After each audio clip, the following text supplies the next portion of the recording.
DiDi Global, DiDi -20.06%. China's largest ride-hailing company, went public 5 months ago at $14 per share. Today, it trades at less than $8. Its decline was caused by an abrupt government crackdown shortly after its public debut. However, some contrarian investors might still consider DiDi a deep value play at just over 1 times this year's sales. After all, Uber -37%, which sold its Chinese business to DiDi 5 years ago, trades at 4 times this year's sales.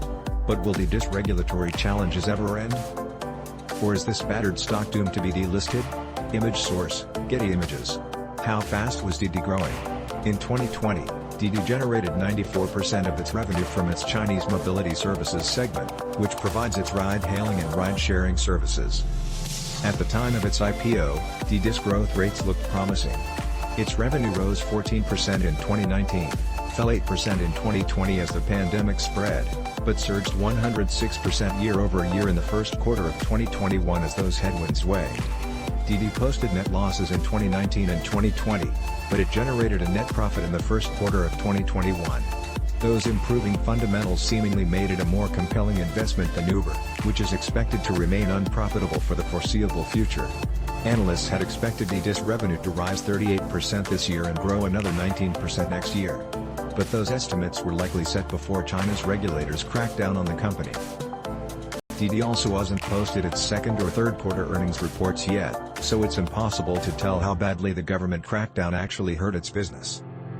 How did the Chinese government cripple DiDi? In early July, the Cyberspace Administration of China, CAC, suspended all new user registrations for DiDi's app in China as part of a vague cybersecurity review.